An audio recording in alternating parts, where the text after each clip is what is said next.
So, success. Let's talk about that. As Principal Bobbitt said, success could mean different things to different people, and it could depend on their personal circumstances, their ambitions, and where they are in their lives, right? So I think we all tend to agree. In fact, I asked a few CISM seniors what they thought success was, and I'm not very successful there. These were their answers. Getting good grades, financial independence, betterment of self and others, peace. Wow, all excellent answers.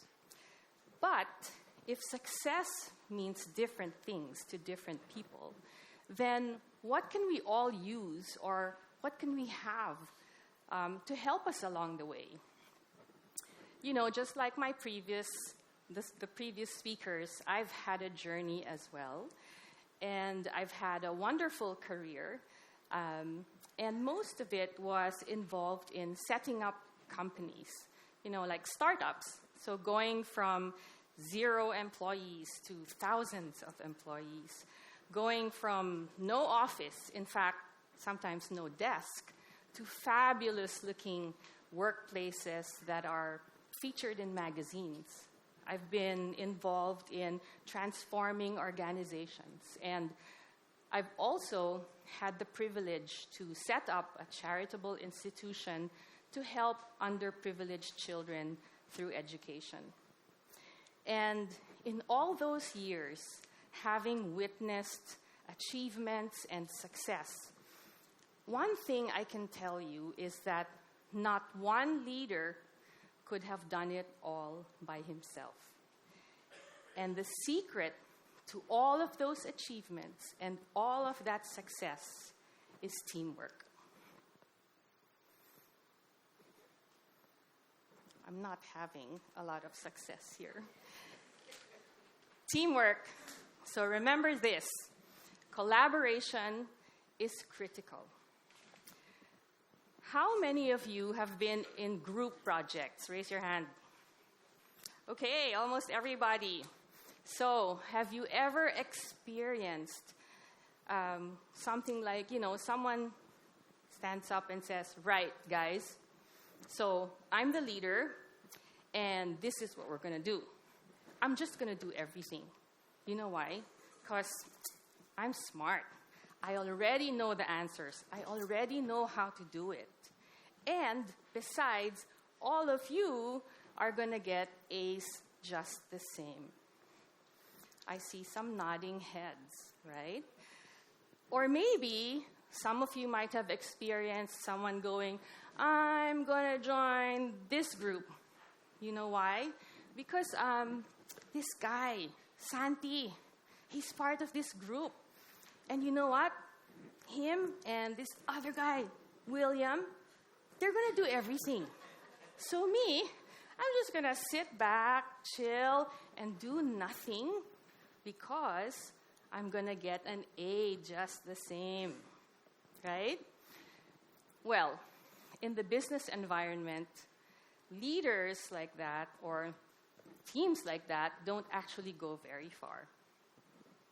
So, what makes a good team, and what must leaders do?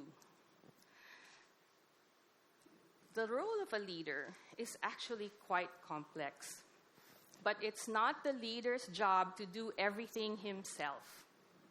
The role of a leader is to enable the other members and bring out the best in each and every one of them by genuinely knowing them and knowing their strengths, as well as knowing their weakness, so that the leader can set the team up for success.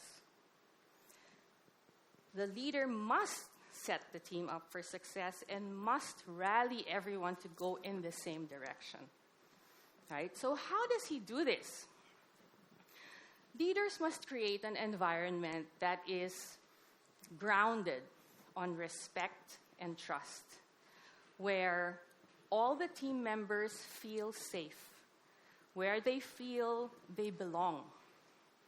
In this environment, every member, including the leader himself, feels confident about their skills, honest about their shortcomings, and they're not afraid to ask for help. In this environment, team members communicate constantly and honestly with each other. They lift each other up. They help each other grow. And when things go wrong, remember, failure is part of success, right?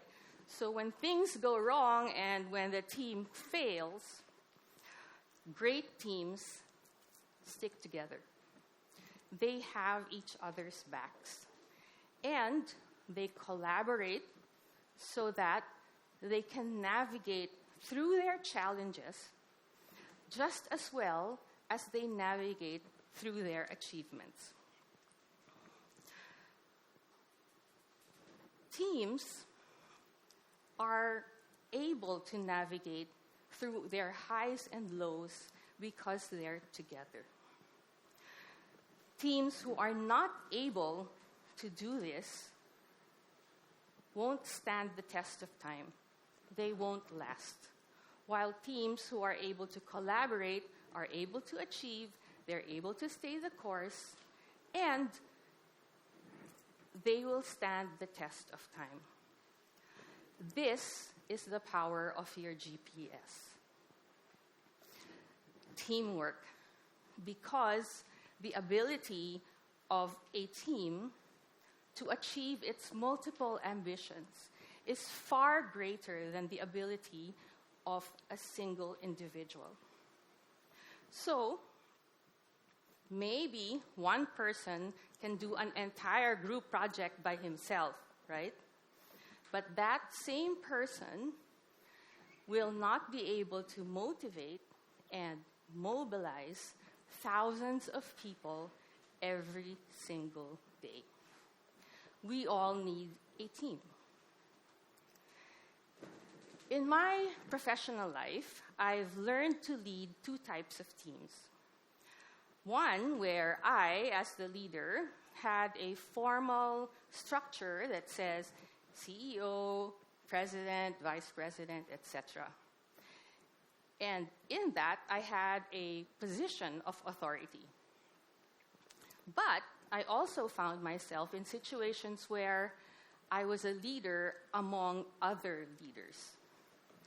And that's a little tricky because there's no real obligation to follow my lead. I did not have a position of authority. And in these situations, I had a position of influence. But I stayed grounded to the principles of teamwork, and in time, I was able to lead these teams as well. One such example was when I set up Telstra Foundation Philippines. My passion, personally, was to help educate underprivileged children.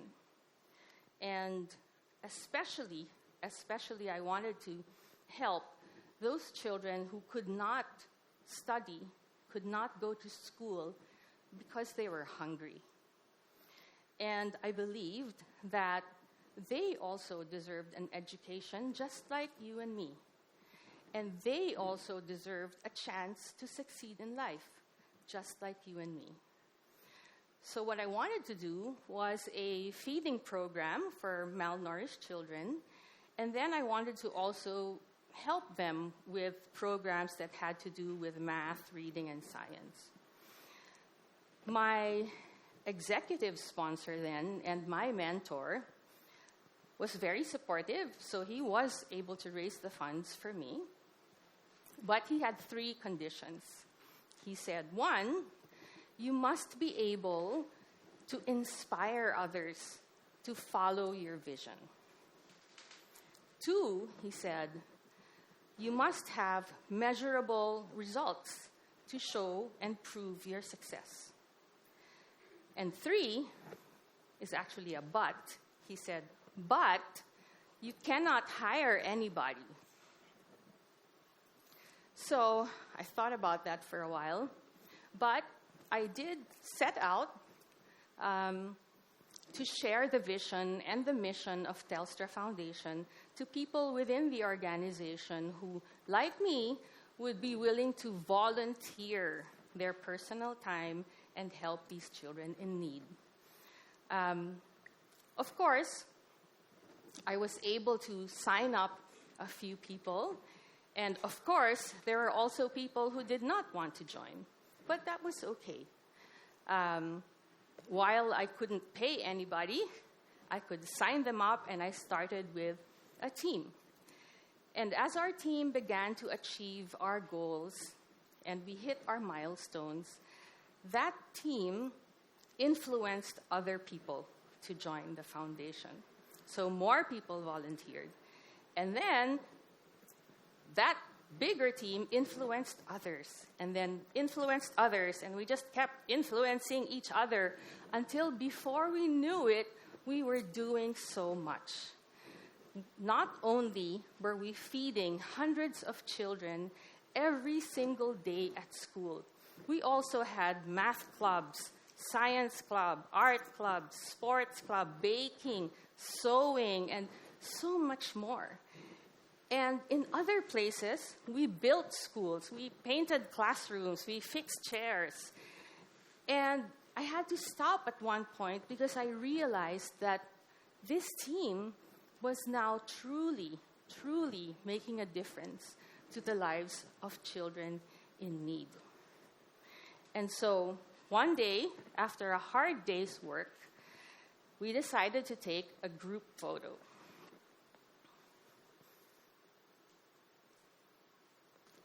And that was our team. Team Telstra Foundation.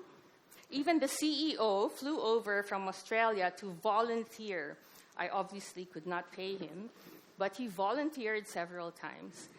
And what's really amazing about this team is that Telstra Foundation, to this day, as we speak, continues to achieve its goals. It continues to help children in need many, many years after I left as its leader. Isn't that awesome?